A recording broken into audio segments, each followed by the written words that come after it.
Well, welcome back. Pollinators are an essential part, of course, of making our gardens grow. Pollinator birds and insects are responsible for pollinating over 70% of our food crop. So it makes sense to attract them to our own backyards at a local level.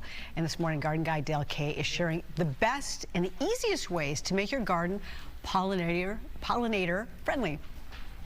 G'day everyone. Pollinators, of course, super important, not only for our food production, but the world's food production as a whole. In fact, 70% of our world's food is dependent on pollinators, so there's good reason to attract them not only to our neck of the woods but also to our backyards, particularly if you've got your own backyard veggie garden. Super important, but also important on a much larger scale as well. And the easiest way to do that, of course, is to plant some attracting plants that they'll actually come to in your neighborhood, in your neck of the woods. So let's break it down a little bit by season. So we'll start with early spring, and actually one of the best ones that you can plant, usually from seed, is white clover.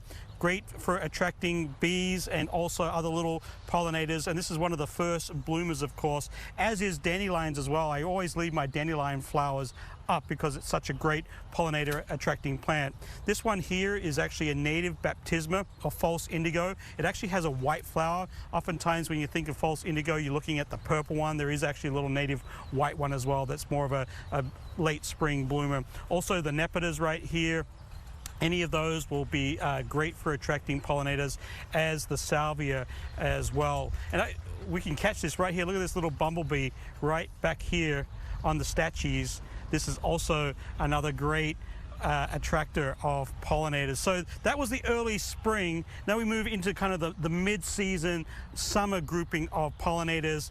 Monarda here is a great pollinator. Also is a great edible flower as well. It has a kind of a peppery, actually we'll give it a whirl. It actually has a really distinct peppery taste, but it's not a bad peppery taste as well. It's actually quite pleasant, so it's actually quite good on salad. So no wonder it would attract pollinators. Also attracts hummingbirds as well. It has that kind of like little trumpet flower, which is quite nice. A great landing pad for butterflies are all the echinaceas, of course. The native purples are very easy to grow, but there's a whole array of new varieties that you can incorporate into your landscape, and no matter which ones you choose, they'll all attract butterflies. We looked at the statues back there. Another great native is Joe Pyeweed. Gets quite tall, so if you're looking for something taller in the landscape that attracts pollinators and also likes wet feet, Eupatorium or Joe Pyeweed is a great one. This one here has the nickname butterfly weed, and of course would attract butterflies. There's actually two varieties. There's the yellow, and then there's also the more common orange that's just about to kind of pop into bloom here. But either one, great for attracting all sorts of pollinators. You can also seed a short prairie mix or actually a tall prairie mix. All of these pretty much chock full of natives. They will also attract a wide variety of not only native species of pollinators, but also those that are been brought or introduced into this country.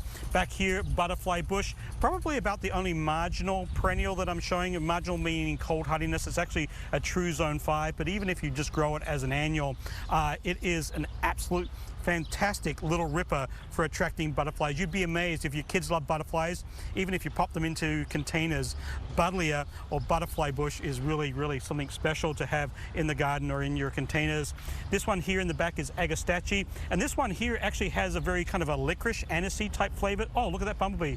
Not only am I attracted to it, this guy is attracted to it too. Actually has a very aniseed, kind of very licorice. Now, I like the Monarda better, but that's just me.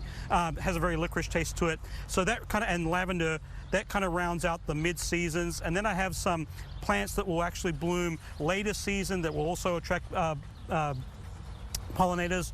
Any of the asters, whether they're native or any of the cultivars, they're all good.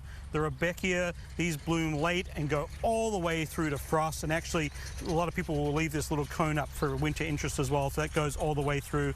And then finally, sedums, any of the sedums, of course, great for attracting bumblebees as well. A couple of other things that you can do. Also, make sure that you always have a constant supply or a water supply for pollinators. That's good. You can also incorporate a little mason bee house or something of that nature into your landscape. That will help. And then also in the the spring, there's a lot of these insects that kind of harbor up in our gardens over the winter. So be careful doing too much hoeing or disturbing of mulch or anything like that early in the season. Let those guys all kind of get up and running before you get at it in the garden. Tips for attracting pollinators to your backyard, your neck of the woods. Have fun picking out some color. Back to you.